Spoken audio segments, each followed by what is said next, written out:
And we are going. What's up, Steven? How's it going? It's going. I'm enjoying this day. It's a good day. Where are you at right now? I'm in Atlanta, Georgia. Okay. That's where you're So, based out of? yep, yep. Originally from Ohio, though. I grew up in Cincinnati, so I'm an Ohio transplant. Oh, I see. Okay. Well, so brought you to Atlanta? The main reason was I graduated. I went to the University of Cincinnati, Uh-huh. and when I graduated from there, I graduated back in 2010, and graduated from there, and I moved down here to work for Delta Airlines in Oh, right. finance. So, Right. Okay. Yeah, we're gonna get into that. I want to hear about that because that's cool. yeah. So it wasn't the Coca-Cola factory that brought you there, huh? It was not Coca-Cola, and it's funny. If anyone's from Atlanta listening to this, you're probably gonna not like me after saying this, but I think when I grew up, I was more of a Pepsi person, more of like a Mountain Dew, Dr. Pepper, you know. Okay, I So see. sorry, Atlanta. Is there like a lot of like Coke patriotism in Atlanta? Do you feel Oh that? gosh, like you wouldn't believe. Nothing. Yeah, if you ask for a Pepsi down here, it's like no, it's like it's yeah, it's like a sin. Like you can't Wow. do that. You can't ask for Pepsi. Interesting. Yeah, That's cool. I like that. I've yeah. been to when I was younger, my sister started like collecting I Love Lucy stuff. And so I was like, well, dang, I want to get in on the collecting game too. So I just chose Coke. So started collecting Coca-Cola collectibles and everything, and eventually made it to the Atlanta Coke headquarter factory thing there. And so it was pretty cool to check all that stuff out. But Oh yeah. yeah, that's all. Did you do like any of the sample room? Like, did you try all the different Oh yeah. samples and stuff? Okay. Yeah, yeah, you got to do that stuff. That's fun. That's everywhere too. They have that in Vegas. They have that in like Disney World at Epcot. They love that sampling stuff. It's good. Oh, that's awesome. Didn't know that. Yeah, yeah. Cool. Well, I guess let's get into it. You are the host of well, you have a website called Find Your Yeah, Money Path, yeah, right? And that's what yep, you do. So I guess yeah, just yeah, go ahead. Just kind of give us an overview of what it is, how you help people, and all that stuff. yeah. The best way to explain it is I'm an accredited financial counselor, and essentially the main things that I'm helping people with is figuring out a way to pay off those student loans or those credit cards that are just hanging around longer than you want them to be, and just in general figuring out like how do I make this whole budgeting thing like work for me, and how do I make it so that it's not annoying and not frustrating and just easy to do. And that's pretty much what I help people do. Hmm. Is that I mean, because you went to school and you had to get some student loans too, right? Yeah, I did. Yeah, I came out of school with about $55,000 of debt, Man, most of that student loans. dude, that's rough. Yeah, luckily I've never had to. Uh, I've never really been in debt, so I've never felt that, pressure. But I can imagine it doesn't feel great. Yeah, I mean, it's you kind of wake up every day, and at least I did during that time I was paying it back, and I just felt this weight of, okay, like I have to keep, I'm tied to something. I have to make this payment.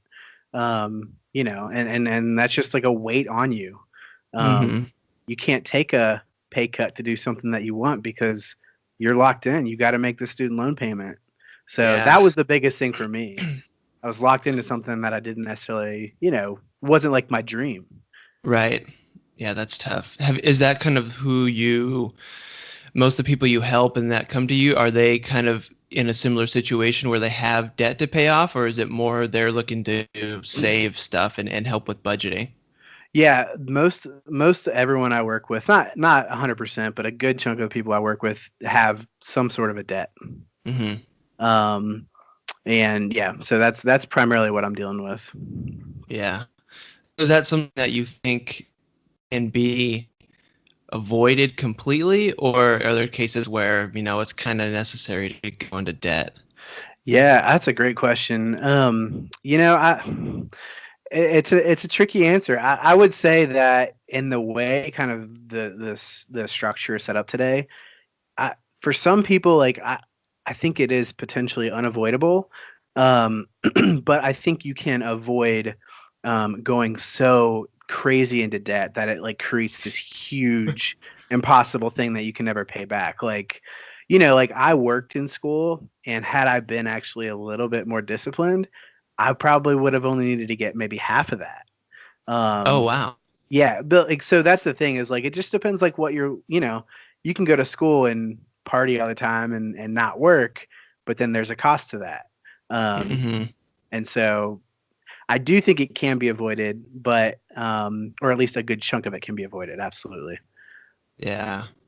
Is that kind of did you feel like that was sort of the mentality? Because I didn't finish I didn't go to like a 4-year college. I just did an associate. I have my associate's degree, so it was just a junior college that I went to, and that was, $1,000 a semester. So it wasn't very much at all. I was able to pay for that myself. Mhm. So I didn't really experience, the whole college thing. But was that kind of the mentality for kids where it's like, well, I'm here, I got the loan out, and I'll graduate school and deal with it later? Pretty much. At least that was Yeah. my mentality. I mean, it's pretty the way they're sitting there in the main strip of campus and they're like, "Hey, do you want a free pizza?" And you just get this credit card. I'm like, "Yeah, free pizza? Who wouldn't, Who Right. cares about the Yeah. credit card? I'll cut it up later. I won't use it." And then, you're 5,000, 10,000 in and you're like, "That pizza doesn't taste as good now."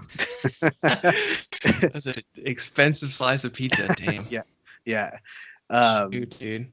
I mean, it's like, and they hand money out like candy, man. Like I was like 20 and I got a $25,000 check. And I was like, man, I'm balling. Like I'm rich. I got all this money in Right. the bank. And they just like hand it over to you. Like they make it so easy. Yeah. And So it's literally just like it's a check you get, really. It's not like it has to go to school, right? yeah, I got one. I got a private student loan, and it was literally just a $25,000 check that I got in the mail, and I felt like awesome when I got that. I'd never seen that big of a Right. check before. Yeah. Because it feels like free money kind of coming in. You don't, it did not fully click that you have to pay that back, that that's real. Yeah, I mean, I knew like, oh, I'll pay. I've got like 3 years to like graduate. Like, we'll get to that. Like, now's the time to Yeah. enjoy this and not worry about it. Oof. Yeah, Yeah. not always the best way to approach it. Right. So is that kind of the majority of people you work with where they have unfortunately kind of experienced the bad side of, they haven't been good with money and budgeted well, or thought about it well, so they're kind of in a bit of a hole now and dug themselves down a little bit, and then that's why they come to you. Do you Yeah, really get people who are like in a good situation and they just come to you right off the bat I often? do. Yeah, Oh, not okay, that's good. not a big chunk, but like I would say maybe 1 or 2 out of 10 are like, Okay. hey, like I just graduated school. Maybe I'm still living at home, and I got this new job. I just want to do this right. That's Nice. that's probably about 10 to 20% of the people I work with, which I love Cool. those situations because you're able to do positive things with it instead of always kind of worry about the past. Mm-hmm. But Yeah. I don't do anything with investments or anything like that. So what I'm primarily helping people do is like, let's get some good disciplines around money, and then you got those the rest of your life. You can invest and you can build wealth and all that good stuff. Yeah. Makes sense. Hmm. Wow. Cool. So yeah, I guess let's just kind of get into it. Like, how did I guess what's your background? How did you kind of alluded to it a bit, but like how did you kind of get started with all this stuff? Yeah, I mean, it came from my own personal experience. Like I was talking about how came out of school. I had my parents got divorced when I was in college, and that kind of took the financial footing of our family, and just kind of I mean, it kind of all went away from there, and so I was stuck with having to get all these loans out for everything. Um, Hmm. and coming out of school, I was like, man, I don't want to do this. So I paid off that 55,000 in 4 years, and I just like busted it, and I had roommates, and I just kept things cheap, and I kept living like I was in school. Um, and then during that time, I had been doing corporate finance work, and I just realized, man, what if I could help other people just kind of go on the same journey that I just went on. Like, what if that could be a job? What if I could get paid for that? And Mm-hmm. that just kind of started getting me thinking, and I had been volunteering, helping people doing this for a little bit.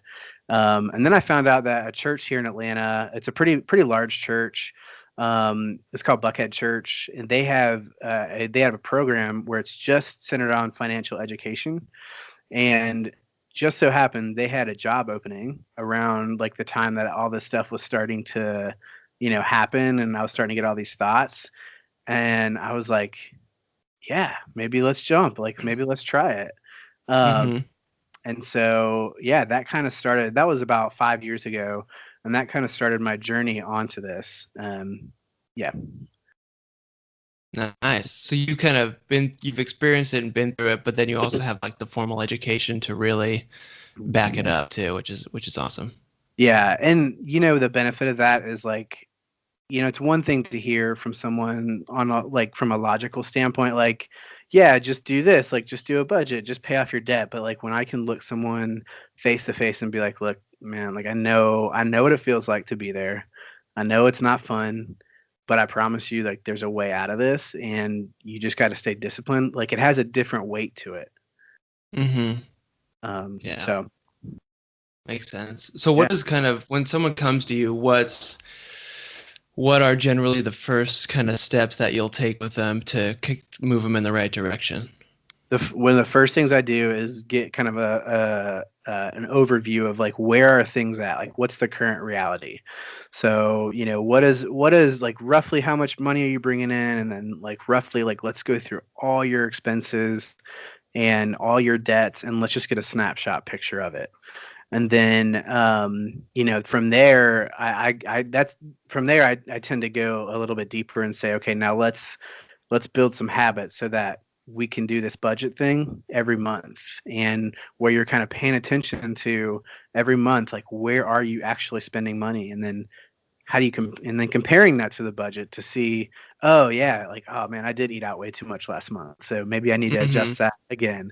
So those are the first steps, is let's figure out, let's get an initial snapshot, and then let's get some of these habits in place where you're doing a budget and paying attention to where you're spending money. Right. So is it kind of a like do you just kind of throw them in with everything and budgeting for everything, or do you start with like kind of smaller steps and like once you kind of get this one, you're spending less on eating out, then you kind of step into like, okay, let's look at your living expenses now and stuff like that, or is it kind of everything at once?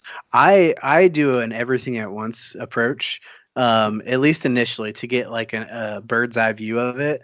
And Mm, once we get that snapshot view, it's really pretty easy to figure out where the problem areas are.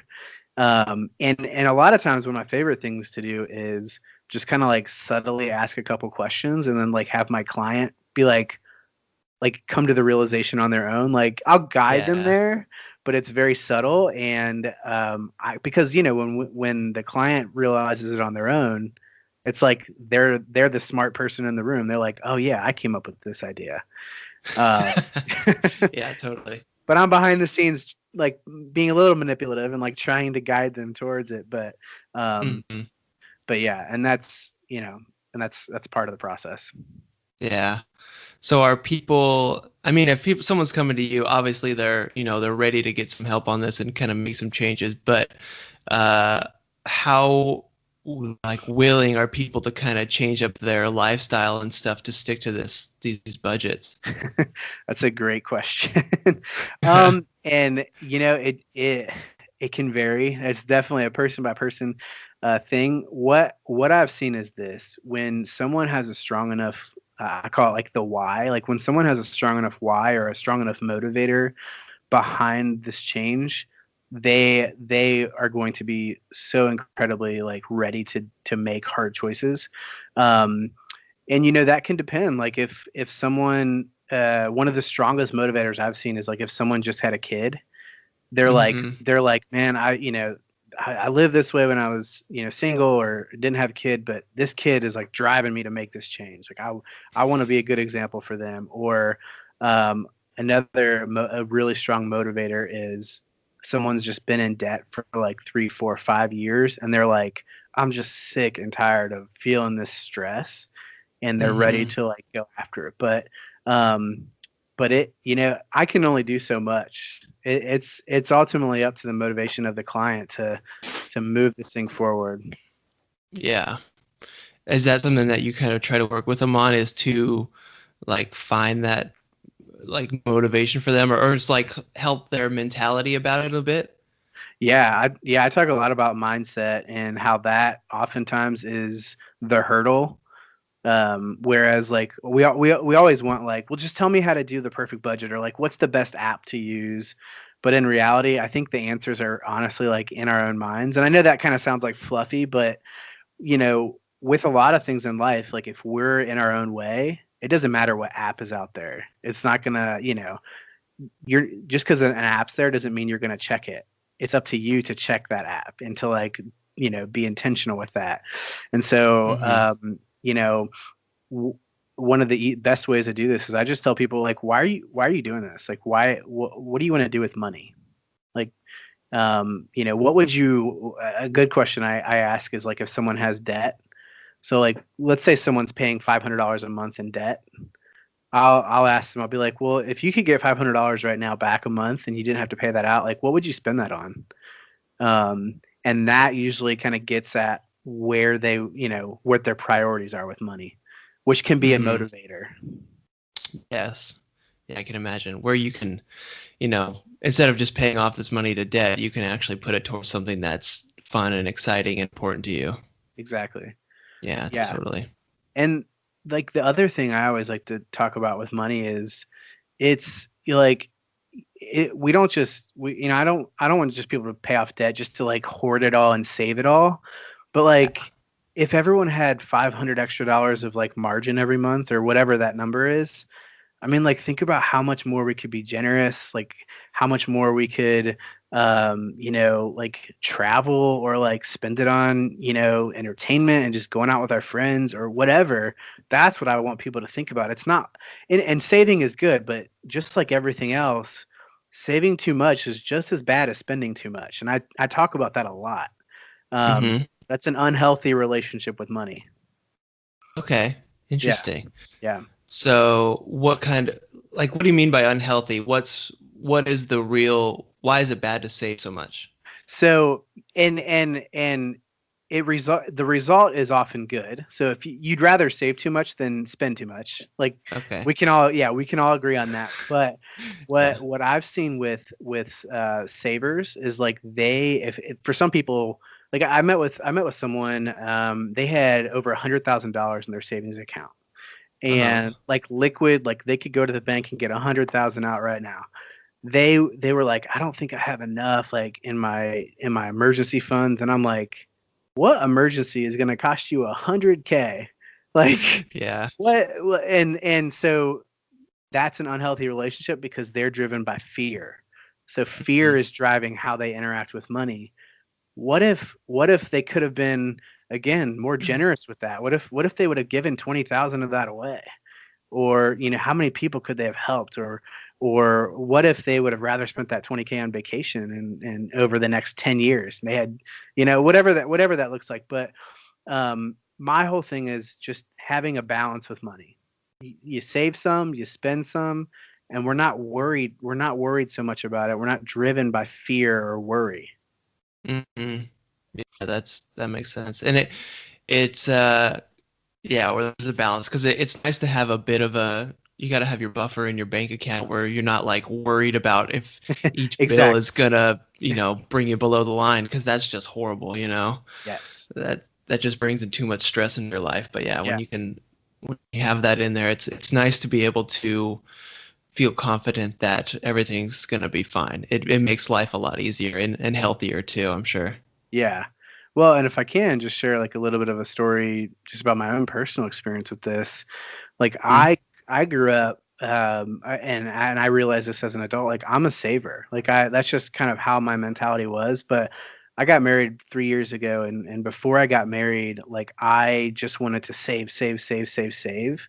And I realized like, oh man, like when I got married, my wife's a spender, and not like crazy or anything, but like, that's just kind of naturally what she, how she bends. Mm-hmm. But what I realized was I would say no to like friends and like going out and like doing things that I wanted to do because I had a fear of money, a fear of not having enough. And so once I realized that and kind of processed through that, I was like, no, there's like a better way to interact with money. Like there, and you can enjoy it. You don't have to Mm-hmm. just be constantly stressed about it. Yes, So, totally. Yeah, I like that. That's very true. Where there's, I don't know. So how do you kind of help people with, they're making this much and then their lifestyle needs to be like a little bit under it, as far as terms of spending and everything like that. But when they are like, do they just keep going up, or is there when you start like kind of, I know you say you don't really help with investing and stuff like that, but when do you start kind of investing, I guess, like when you do yeah. are making much more than you really need to or want to spend for you to just to support your lifestyle? Yeah, yeah. Well, and it's interesting because I think the natural bend for a lot of people is like, oh, I get a raise. Like we've already spent it in our mind. Like if you said, hey, you're gonna get $5,000 raise next year, like within like 10 minutes, I've already like allocated where that 5,000's going. I'm like, okay, 3,000 for vacation, like 2,000 in savings. All right, I'm done. Crap. Okay. Totally. Uh, Yeah. and so I do see that a lot where you get a raise and then the lifestyle just kind of goes right along up with it. Um, but to me, and everyone will have a different opinion on this. And again, I'm not like licensed in financial investments products or anything like that. But my personal view on it is if you have like a good emergency fund in place and you're at least on a plan or on a path to pay off some debt, then I don't think there's any reason to not start investing, especially if you're getting like a match at work, if you have an employer match. Uh, Hmm. and I do tend to fall in the camp that like, hey, if you're not getting that employer match and you have some debt, like it's probably wise to just pay off the debt first because the debt's just a hurdle in the way of being able to invest more in the future. So if we can just Yeah. clear that hurdle out first, we're only focused on one thing at a time, paying off debt. And then if we knock that out, then all of a sudden we have all this extra money we can start investing. Hmm.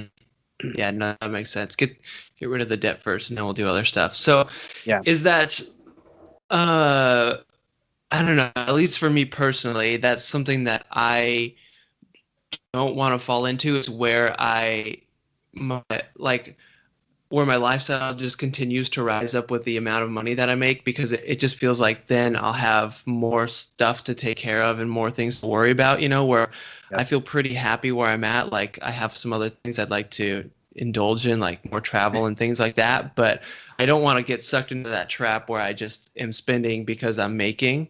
Is Yep. that is that kind of, do you help people with that, or what are your thoughts on that? Yeah, I mean, I would say the fact that if you're already thinking about that, you're well on the way to achieve that. What I've seen happen is that it's people who aren't, if we're not thinking about our finances or not thinking about what we want to do with money, when the raise happens or when that extra income or that extra client or whatever happens, then we tend to spend it in our mind right then. But if ahead of time you've sat down and said, no, these are like my priorities, these are what I want to do with money. And then when I get it, I'm just going to fund these priorities.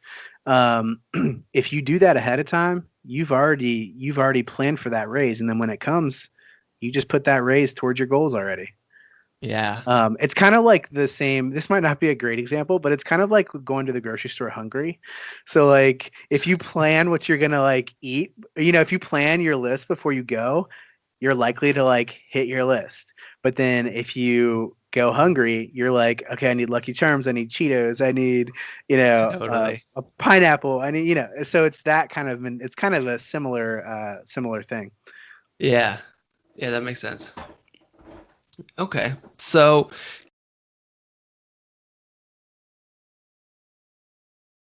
like someone comes in for help from you, what is like the systematic steps that you take? Like how do you actually, track what you're spending? And like what are the tools that are kind of being used or that you recommend? Yeah, one of the first steps that I have people do is, well, and there's kind of two approaches that I take, and sometimes I kind of feel it out, which is the right one. One is a forward-looking approach, and one is a backward-looking. Mm-hmm. So, um, the forward-looking approach is like I would tell someone, okay, for the next 2 weeks, every time you spend money, I just want you to like type it in your phone. So like start a note on your phone and type in the date, how much you spent, and where you spent it at, and just Mm-hmm. do that for a couple weeks and see what happens. So that's one method. Now that's not a long term method, but this is I'm trying to like get the process started. Yeah. And so that's one way. The other way is if I kind of notice like someone's very like analytical and logical and kind of needs the facts, I will have them say, I'll say, look, go back and pull like anywhere between 1 and 3 months of your expenses. And I want you to put them in like, I want you to assign each expense. That might be 100 transactions. It'll take a little bit of time to do, but Mm-hmm. and I have them assign each one to a category. Is this groceries? Is this rent? Is this student loans? And then I tell them, just look at the numbers and see what pops out. Mm-hmm. So those are kind of the initial short term things I have clients do to kind of get started tracking expenses, but Yeah. not always. Neither of those are a good long term solution. Okay. Yeah, that's kind of what I have done because, I started off with I was a balloon twister where I would just get cash tips. Yeah, And that was my first job. And I was like, dang, I have no, like, I'm just getting cash, it's just rolling in. I'm a high schooler. And yeah, I'm like, I don't know how much is coming in and how much I'm spending or anything like that. So I started doing basically your first approach there where I, got an app that on my phone where I could, kind of project how much money was coming in. And then literally everything I spent, I would mark it down on there right after I did it, like, $2 on coffee, whatever. So I was in the app like 10 times a day and it was like dollar to dollar, but it really, really helped me to, see exactly what I was spending on. And then, yeah, everything's categorized and everything like that. So yeah, it's pretty handy. yeah, and that's yeah exactly. And so it is interesting when you like think about that strategy. You're like, oh man, that would take forever. But I'm curious, like when you got into the habit of it, it was probably just natural after a while, right? Dude, Yeah. it's crazy. Like I started doing that probably 6 years ago. I still do it. It's just Yeah. like total habit. I keep track of everything. So Yeah. you say that's not like a good short-term thing. So I'm curious what do you think my next step should be? Yeah. Like how, Well, yeah, and I usually say that's not a good long-term solution, but I will say it actually and I'll say that because the client in my mind typically doesn't want to hear that they have to do this like manually for the rest of their life. But Mhm. in truth, like it's the best way to do it versus an app. And I today, well, actually, actually no, today, even I mean, in my personal finances, we do everything manually, Mhm. um, and so every week I'll pull our transactions from our bank statement or our credit card and debit card statements, and or just the website, and then I will literally log them in. I used to do it in a spreadsheet. Now I use an app to do Mhm. it, but I will manually type in, here's how much I spent, here's where I spent it at. um, the reason being is when we swipe our cards at Target or where or like let's use a better example. Amazon one click. Like literally one click, boom, okay, it's at my door in 2 days and the money's gone. Yes. It doesn't even feel like we're spending money. It's just Yeah. like what just happened? I don't know, but like pistachios are at my front door. Like that's awesome. Um I did order pistachios on Amazon. Um and so paying attention to it and doing it manually actually makes us feel the pain of spending money. So like, Interesting. yeah, so it's a psychological thing. Whereas if you just on Mint and then like it automatically updates for you, you're not Mhm. feeling the pain point of I went to like Chick-fil-A 7 times last week. Mhm. You're just seeing the numbers, but that's a lot different than having to type out Chick-fil-A 7 times and $8 7 times. Yeah. And so That's a good that's point. yeah, so that's the theory behind it. And you know, some people are like, well, I don't have time to do that, right? And I say, I just think about even myself. I waste so much time, like every day or every week. I'd like to think I don't, but like if I were to go back and like look at it, I waste a lot of time, Yeah. and or whatever, I would categorize it as wasting time. Mm-hmm. Um, but if I can spend 15 minutes a week or 20 minutes a week being intentional in this area of money, and it's going to help save me how much money over the long run. I mean, like, we got to think that's worth it, right? Mm-hmm. Like, that's worth it over watching like one more cat video on YouTube. Yeah. I love how that's like the The thing. universal time waster now. Yeah. Uh, I know. Um, but yeah, I mean, and so not to bash on like apps and stuff like that, but that process will work for some people. For others, they're like, look, just give me an app. I don't want to deal with all that. Mm-hmm. And to that, to those folks, what I would say is the only thing you have to pay a little bit more attention to is that you're intentional about logging into that app and looking at it. Mm-hmm. Because when I had Mint, when I first got started with budgeting, I just used Mint.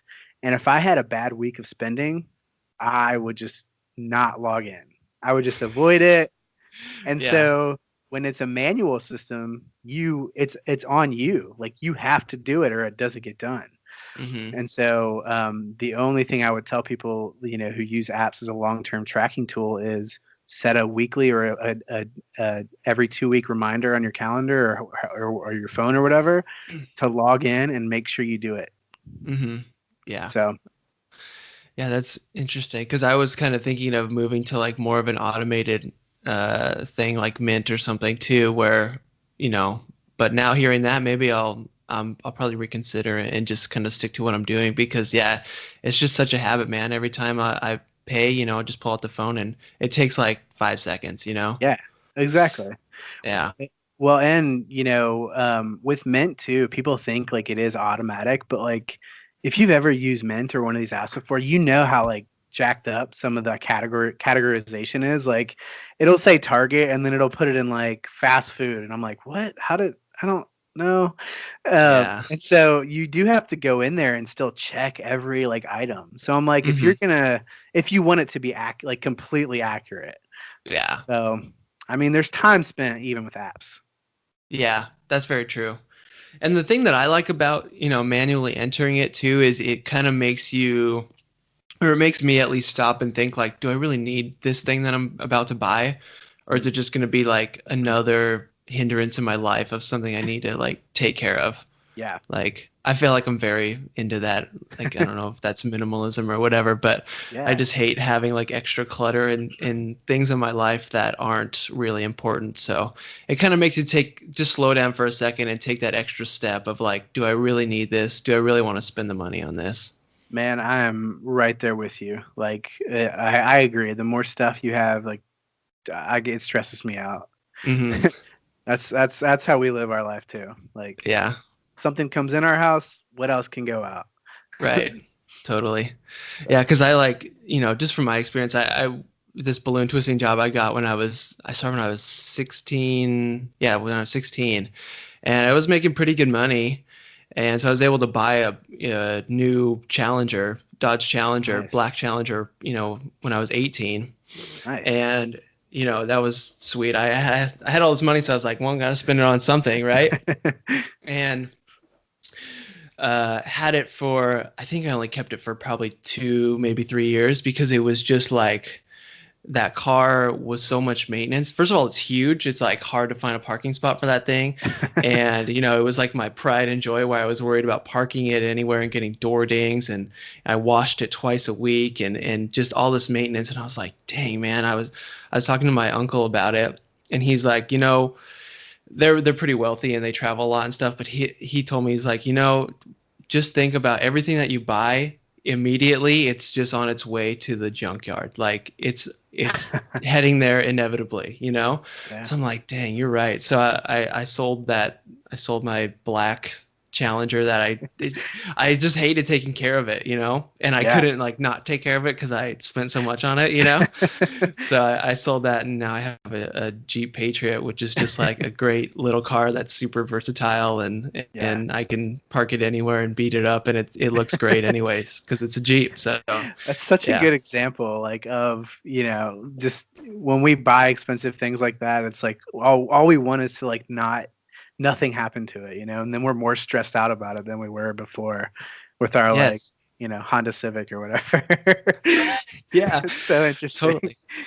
What It's like and I purchases are supposed to make your life better and happier, not Yeah, weigh you down and make you stressed about it. So exactly. Can I yeah, ask you a random question?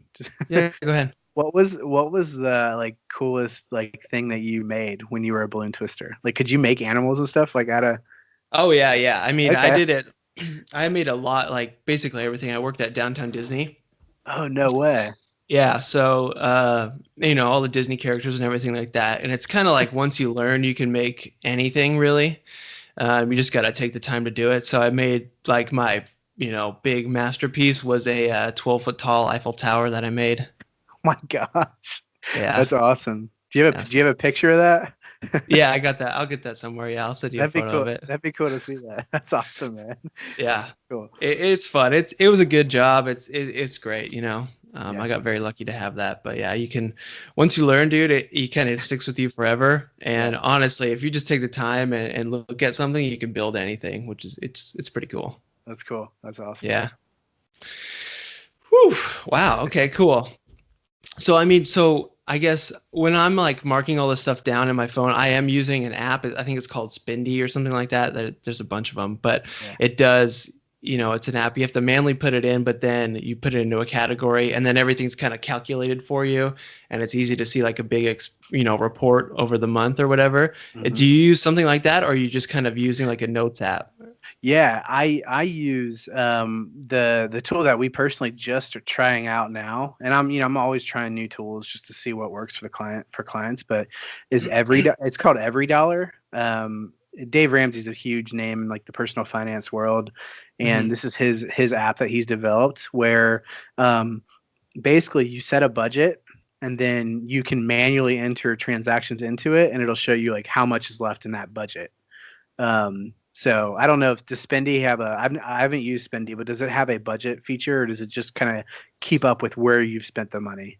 It does have Okay. that feature, I think. Yeah, I think that's Okay. like a paid feature. I just use the free one because I just need like basic stuff. Yeah. I just kind of look at everything together.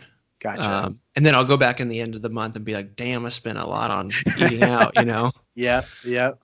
That's the cool thing. So every dollar is there's a paid and a free version. The free version you can do an app and tracking. The tracking is manual. The paid version, the tracking links up with your bank account. And then what it does is it gives you a bank of transactions. And this is the paid version now I'm talking about. You have to go in and drop each transaction into a category. So like you're still spending the money on the app, if that makes sense. It's pretty cool. Oh, Yeah, it's a pretty cool feature. Um, interesting. we do the free version right now where you just like type it in and then put it into the transaction. But so it's basically like if you had Mint, but then nothing was calculated until you went in and like allocated it to the right thing. It's pretty I cool. see. That's a Yep. good. Yeah. So do you think just doing that is kind of like a nice it forces it's almost like a best of both worlds situation there, huh? Where you kind of have to go in and deal with face the wrath Yeah. of what you've done to yourself. That's exactly he's trying to set it up so that people have to pay attention to every single expense, every single dollar that I've spent money on. That app is going to make you look at it. Uh-huh. So, but and that's hard to do. Some of us don't want to look at that. It can be challenging. Yeah. So, Whew. Wow. Okay, yeah. cool. So that was called Every Dollar. I like that. I'm gonna check it out. So do you, I guess when you're helping people, would you help them more focus on like, I guess it sounds like you're more help people on budgeting and sort of saving money and stuff like that rather than I mean, like, what's the balance between like, well, I could just, change this and save more and, not go out as much and do this, or I could just try to make more money. You know what I mean? Yeah.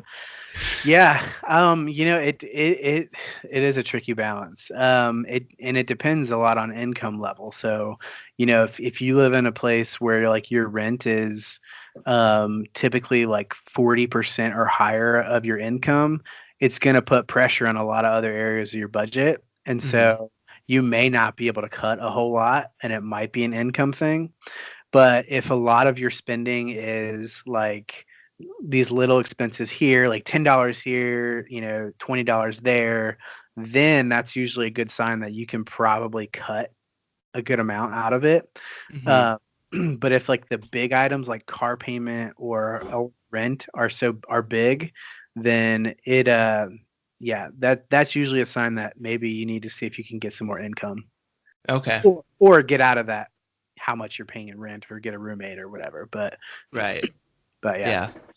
That makes sense. That that does make a lot of sense. Yeah. That was an obvious answer, but I like That's that it. that you said Well, that. Yeah. well, let me add a little component on that because I get this question a lot of like how much should I spend on rent or like housing or whatever.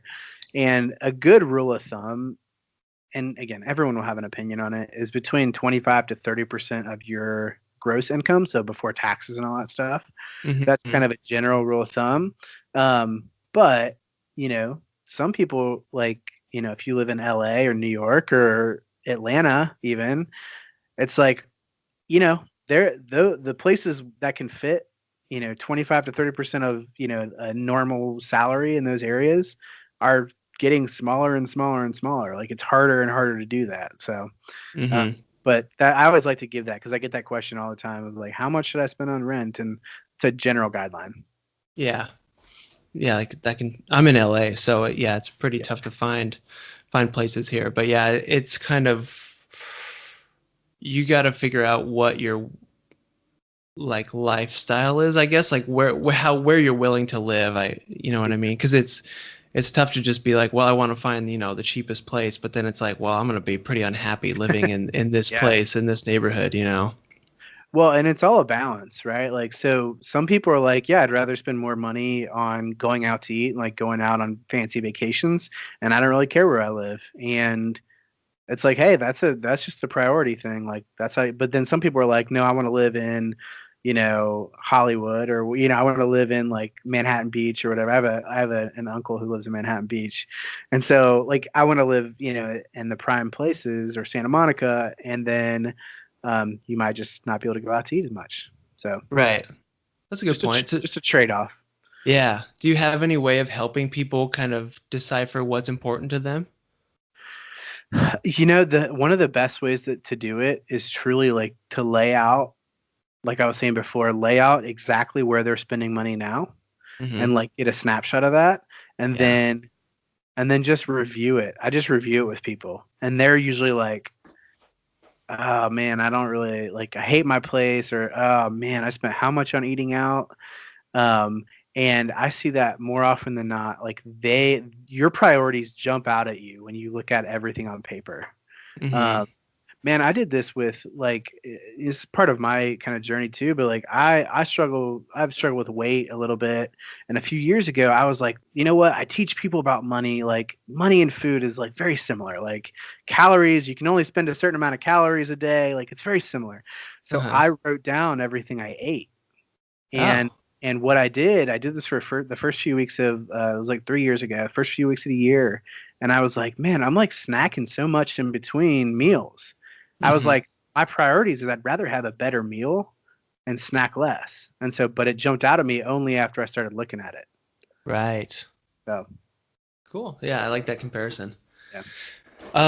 So jumping back to kind of, we talked about housing. I don't know if you have an opinion on this or anything, but this is just kind of an area where I'm at, where I'm considering like the advantages and disadvantages between renting or like home ownership. Do you Hmm. have any thoughts on that? Yeah, we became homeowners about 3 years ago or 2 years ago, and there are pluses and minuses to both. Hmm. So It depends. I always tell people because everyone's like, you got to own a house, like that's the American dream, and like that's how you're gonna get wealthy. And there are the pluses to that is if you have a mortgage, it's your rent. Your payment is gonna stay pretty close to the same every year, whereas Mm-hmm. rent will go up. But if you're not prepared with the foundations of like an emergency fund, and if you don't have, if you have a bunch of debt, well, when your air conditioner breaks, you're going to hate that house and you're going to wish you could call the handyman for Mm-hmm. free when you were renting. And Yeah. so my whole thing, and the other thing with housing is, let's say you're young and you're like trying to figure out, do I want to stay in the city? Do I want to leave the city? It might make more sense just to rent because you've got flexibility. Mm-hmm. Um, so a lot of it comes down to where you're at, stage of life. Um, Over the long run, obviously you want to own a home because once you pay your mortgage off, you never have a rent payment anymore. And then that's how you can build wealth. Mm-hmm. The less bills you have, the more money you get to keep. Yeah. Um, but the big thing I always tell everyone who's in that stage is, do you have a good solid emergency fund? And what that means is between 3 to 6 months of expenses, like set aside, Mm-hmm. because I can tell you from owning a home for 2 years, we've already had had a washing machine go out, we've had a hot water heater go out. My car got totaled the day we moved into our home. Oh, So jeez. like, have an emergency fund, because if you don't, that house is going to suck and it's going to be a stress on you more than it would be if you were just renting for another year. So, Mm-hmm. Yikes. yeah. So is the like would that emergency fund sort of need to be higher than you might initially expect if you are just renting because uh you're not used to fixing or buying a new washer or anything like that? Yeah, I think a good 3 to 6 months of expenses is generally like a good reasonable number. Mm-hmm. Um, and typically what will be the case is when you go to get a mortgage, oftentimes, depending on how much of a house you get or a condo you get, a lot of times the mortgage will actually be cheaper than what you were paying before in rent.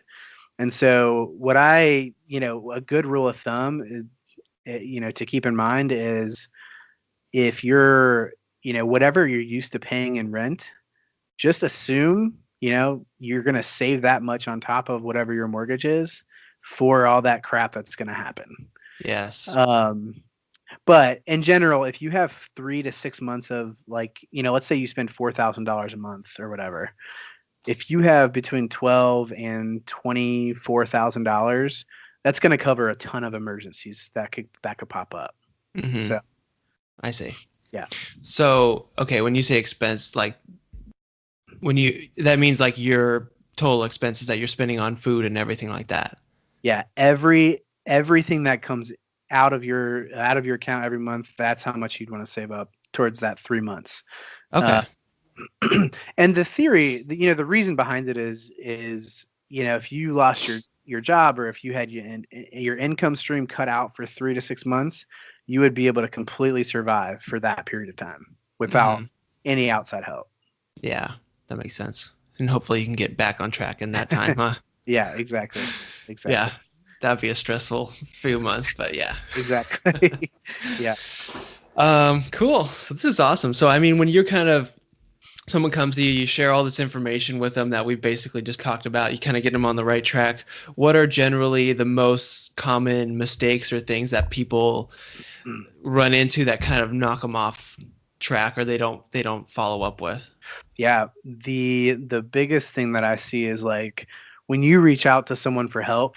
I mean, this is like all of us. Like, if we go to the doctor, or if we're going to, let's say, like a fitness coach or whatever, Mm-hmm. personal trainer, we're motivated in that moment.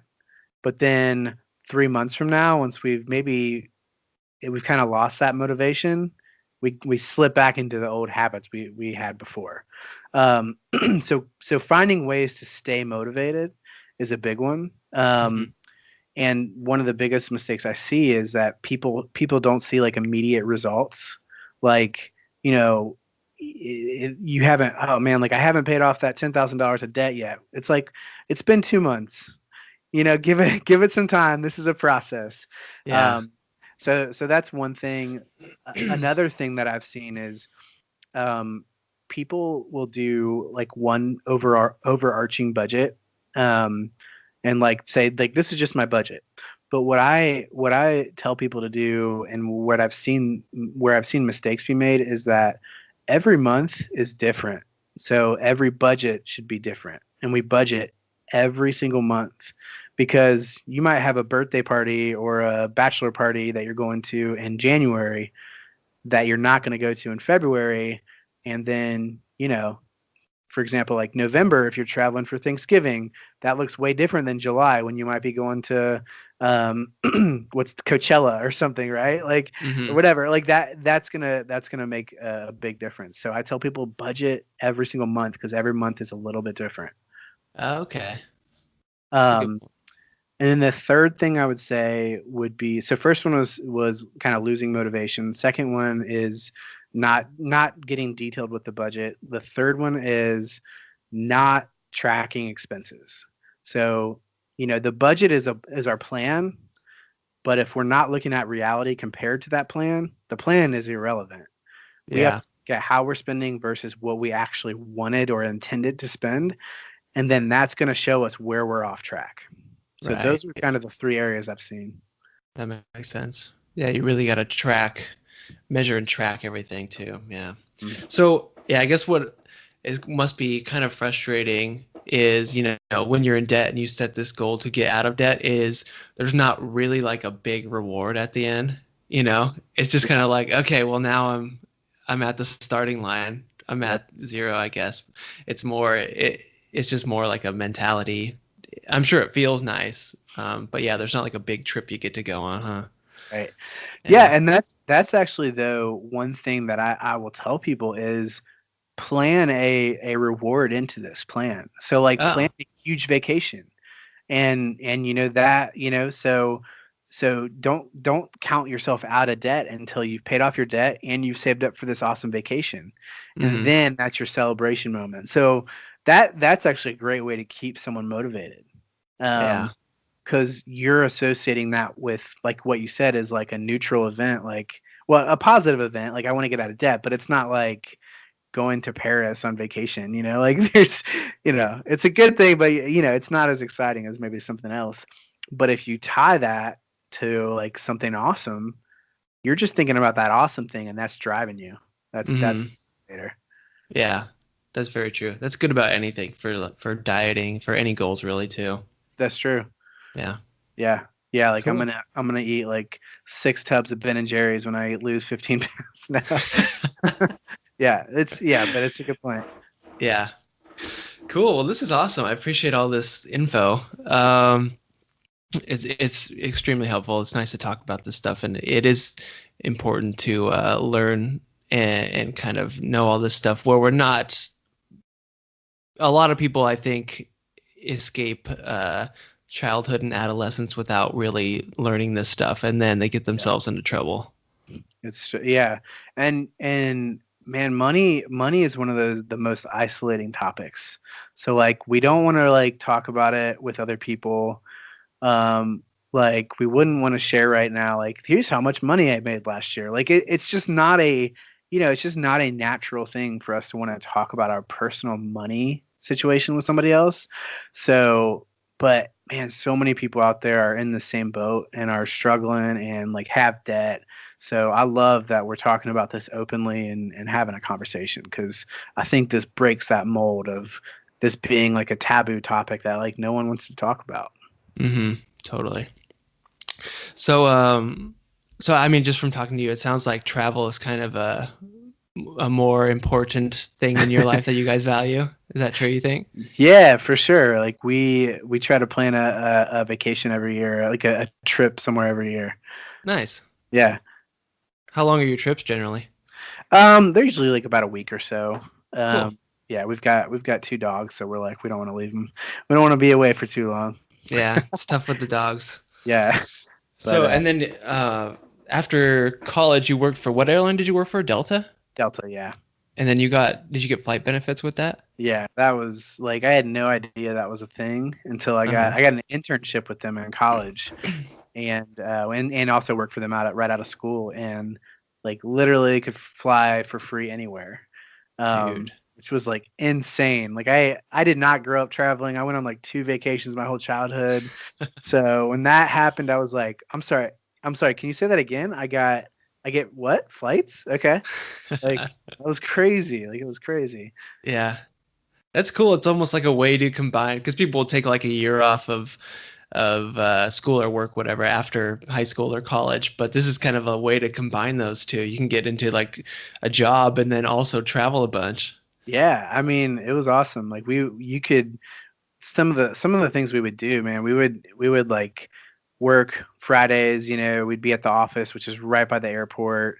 We'd catch the free like shuttle over to the airport, the employee shuttle, and then it'd be 5 o'clock. We'd be at the airport with a backpack, and we're like, we want to go here, but if we don't get on the flight, then we'll just go to Boston instead, or we'll go to Milan, or we'll go to like Madrid instead if we don't get on that flight. Like, Yeah. it was crazy, man. Like it was like a dream come true.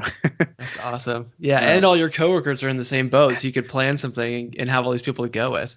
That's exactly it. So like there were 8 of us who interned. I think about 8 of us each time we interned at Delta while we were actually in college. So we would like take 6 months off school. We would come down to Atlanta from Cincinnati and work, and then go back to school for 6 months. But we were like all 8 together, and Hmm. man, we were gone. We didn't know anybody in Atlanta. Like we traveled every weekend. We just hopped on a plane somewhere and just went. Oh, Um, sweet. it's just crazy. Yeah, that's fun. Is that pretty competitive? Is that hard to get into? um, yeah, I mean, I honestly don't know. We had a relationship with our school. That so it was just an opportunity that like came up on the website, like when you look to see like what internships were available. Hmm. Um, but I'd imagine it's I would imagine it's somewhat competitive, but if there's not like an existing relationship there, Hmm. but yeah, That's cool, man. And yeah, I imagine as the word gets out too, it'll get more and more competitive. that's But true. is that something do you know if most airlines do that, or is that specific to Delta? Yeah, I've got friends at other airlines, and from what I understand, the Delta has like the most lenient policy in the industry. So like I said free. Basically, you would pay $50 a year to get access to flights. Right? I know it's like That's what? free, yeah. Yeah, but and then you could fly domestically, like anywhere in the United States, and like anywhere in the United States for completely for free. But then if I went to like Europe or something, like you'd have to pay tax, like some sort of a tax, like an Hmm. airport tax that they had. But I mean, we're talking like anywhere from $30 to 150. So I mean, free, like Yeah, pretty much free. And right, the crazy thing, man, is like we were in college, and you only get on a flight if there's extra seats that aren't paid. Like, right. and so, but like we would get first class seats to Europe like all the time. And we're like 21 years old, Yeah. like sitting up and like with all these business people, and we're like, I'll have another champagne, please. And you're like, where am I right now? Oh, dude, Ridiculous. Yeah, it was crazy, man. It was like, yeah, it was crazy. that's Um, awesome. yeah. But the Cool. other airlines, I think they charge. You have to pay like per flight, Hmm. from what I understand. So Delta, if you're gonna get into the flight or aviation industry and you want flights, go to Delta because that's probably gonna be the best bet. Sweet, dude. Right Yeah. on. Man, well, it's fun talking to you, Steven. I appreciate all the info you're sharing, and I'm sure everyone listening appreciates it. So, like, if they want some more help from you, where can they find you? Yeah, best place is findyourmoneypath.com.